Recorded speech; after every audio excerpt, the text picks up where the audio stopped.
pihak kita masih lagi mengkaji. Saya juga telah bercakap dengan pengarah KDNKA sendiri untuk melihat semula kita punya entourage ataupun kita punya konvoi penugasan dan balik tugas. Terutamanya bukan itu saja, bukan FRU, termasuk PGA, termasuk pengawal pengiring yang membawa orang salah, OKT, termasuk juga yang PGA dan juga di unit FRU ni, dia ada ferry budak sekolah, anak-anak polis yang diferikan dengan truk, yang itu daripada dulu. So saya dalam masa terdekat ini mungkin kita akan datangkan satu SOP ataupun cadangan macam mana yang terbaik untuk anggota-anggota kita yang bertugas. Tergamam, itu reaksi pegawai bomba kanan kedua Muhammad Fazli Syahril CAD sejurus tiba di lokasi kemalangan yang mengorbankan 9 anggota pasukan simpanan persekutuan FRU di Jalan Cikos Sungai Lampam di sini Selasa lepas. Beliau yang bertugas di Balai Bomba dan Penyelamat BBP Teluk Intan berkata kesan darah, tangisan mangsa dan suasana hiruk pikuk menambah kebuntuan bagi memulakan operasi menyelamat tambahan pula melihat 3 mangsa yang parah tersepit di hadapan truk FRU. Jeritan minta tolong dari pelbagai arah, sampai tergamam yang mana satu nak bantu dulu. Selaku komander operasi saya kena kuatkan hati dan fokus untuk mengeluarkan ketiga-tiga mereka. Alhamdulillah, kami dapat keluarkan mereka melalui beberapa kaedah dan serahkan kepada petugas kesihatan Kementerian Kesihatan, KKM, untuk tindakan lanjut, katanya kepada bernama Muhammad Fazli, 33, yang berasal dari Kedah berkata dengan kekuatan 12 anggota BBP Teluk Intan, pihaknya mengambil masa kira-kira 28 minit bagi operasi menyelamat ke semua mangsa. Bagaimanapun, katanya rasa terkilan tetap menyelubungi apabila usaha mereka gagal menyelamatkan nyawa 9 wira negara. Seorang lagi pegawai bomba, Mohad Husni Saidin, 47, menyifatkan nahas itu paling tragis dan menduga emosinya sepanjang 18 tahun berkhidmat dalam pasukan itu. Beliau berkata meskipun operasi menyelamat berlangsung dalam suasana tegang, ia berjalan lancar dengan kerjasama pihak polis yang mengawal aliran trafik. Insiden itu, katanya akan terus dikenang dan menjadi sebahagian sejarah kepadanya selaku anggota penyelamat.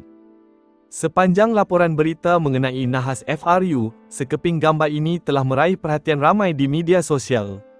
Gambar tersebut memaparkan seorang anggota pasukan simpanan persekutuan FRU yang sedang dalam keadaan sebak sambil memegang erat seorang kanak-kanak lelaki OKU. Berkongsi detik itu, Korporal Muhammad Syauka Ishak yang juga rakan baik kepada Sarjan Muhammad Roslan Abdul Rahim yang terkorban dalam kemalangan ngeri di Teluk Intan Selasa lalu berkata, dia tidak dapat menahan tangisan sebaik membuka kain kafan arwah pada upacara penghormatan terakhir. Saya tak dapat menahan tangisan, saya rasa apa yang dirasakan oleh kakak Aini, isteri arwah, Nur Aini Samiun, itu turut saya rasai kerana saya baru kehilangan ibu saya. Jadi saya menangis semahunya sebaik melihat wajah arwah, selepas membantu waris arwah membuka kain kafannya, katanya. Ujar Muhammad Syauka, pada ketika itu dia hanya berniat membantu isteri Allahyarham kerana melihat Nur Aini terlalu penat dan dia menawarkan diri membantu membawa Muhad Rakin Najmi mendekati jenazah bapanya. Katanya, sudah 7 tahun mengenali arwah dan sememangnya rapat sebagai rakan sekerja. Sementara itu, isteri Allahyarham berkata sejak semalam anak sulungnya yang dipanggil Najmi itu keluar ke laman rumah menuju ke kereta arwah bagaikan mencari bapanya. Anaknya itu amat rapat dengan bapanya dan akan tidur bersama setiap malam.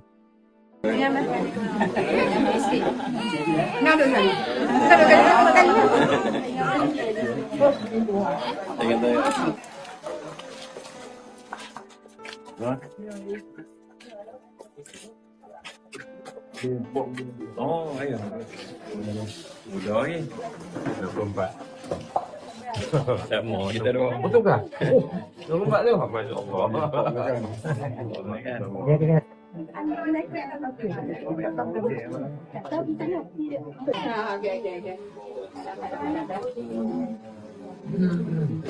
Ini. Dia mana kau tahu?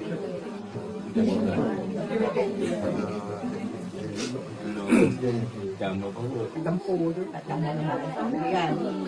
Lagi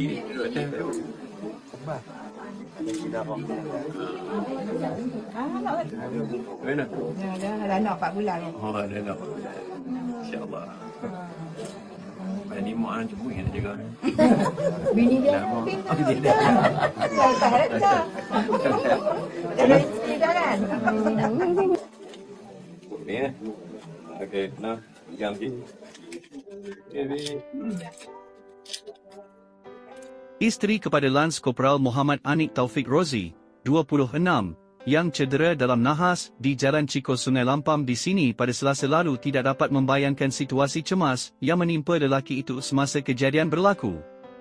Nur Farhana Muhammad Razali, 28, berkata, anak lelaki mereka, Mikhail Anaki yang berusia 4 bulan menangis tanpa henti seakan-akan merasai kesakitan yang sedang ditanggung bapanya. Saya baru berpindah ke kuartus Unit 5, SG, Senam di Ipoh. Jadi saya tiada di dalam kumpulan WhatsApp isteri anggota kerana masih baharu, sebagai penghuni kuartus. Anak sulung menangis tanpa henti secara tiba-tiba seakan-akan mengetahui kesakitan yang dialami suami, katanya ketika ditemui di Taman Melor di sini hari ini.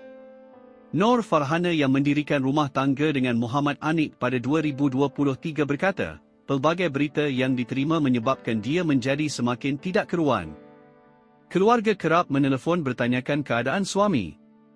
Saya menunggu hampir 3 jam sebelum mengetahui suami dalam keadaan selamat. Apabila dimaklumkan dia cedera, saya risau kerana tidak tahu kecederaannya macam mana sebelum diarahkan ke Hospital Teluk Intan, kata wanita itu. Sementara itu, bapa mertuanya, Rozi Jusoh, 63, berkata, Muhammad Anik merupakan anak bongsu dan lelaki tunggal daripada 4 adik-beradik.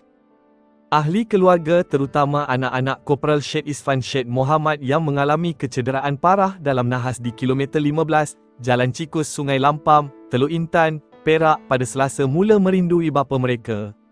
Isteri Syed Isfan, Rasidah Suhada Zulkifli, 32, berkata, 3 orang anaknya, Syed Habib Rahman, 7, Sharifah Afia, 5, dan Sharifah Ailaa, 2, tertunggu-tunggu kepulangan bapa mereka serta berharap segera kembali ke pangkuan keluarga. Malah, dia turut mengakui berdepan kesukaran untuk menjelaskan keadaan sebenar kepada anak-anak selepas mereka melihat laporan berita di televisyen mengenai kemalangan itu. Saya cuma beritahu papa kemalangan dan cedera sikit. Saya tak sampai hati nak ceritakan keadaan sebenar bapa mereka yang kritikal. Saya kata doktor jaga papa elok-elok, nanti bila papa balik, kita semua akan jaga dia sama-sama, katanya ketika dihubungi. Menurutnya, sejak kejadian itu dia berulang-alik dari hospital ke rumah dan anak-anak kini dijaga oleh adik-beradiknya, kecuali anak bongsu yang masih menyusu badan. Alhamdulillah, anak bongsu saya tak banyak ragam walaupun terpaksa tinggal dengan orang lain. Biasanya dia takut orang, tapi sekarang dia macam faham. Tiap kali kereta sampai depan rumah, dia akan jerit papa. Mungkin dia belum faham apa yang berlaku, tapi memang dia sangat rindukan ayahnya, katanya. Katanya, hanya gambar suami yang mampu ditunjukkan sebagai pengubat rindu kepada anak-anaknya sambil memberi kata-kata semangat agar mereka terus kuat. Sementara itu, Rasidah berkata, suaminya kini berada dalam keadaan stabil namun masih tidak sedarkan diri dan kini dimaklumkan mengalami demam selepas menjalani pembedahan. Keadaannya stabil. Doktor maklumkan dia mungkin akan sedar tidak lama lagi, cuma sekarang dia demam. Mungkin kesan daripada pembedahan, katanya. Keadaannya stabil. Doktor maklumkan dia mungkin akan sedar tidak lama lagi, cuma sekarang dia demam.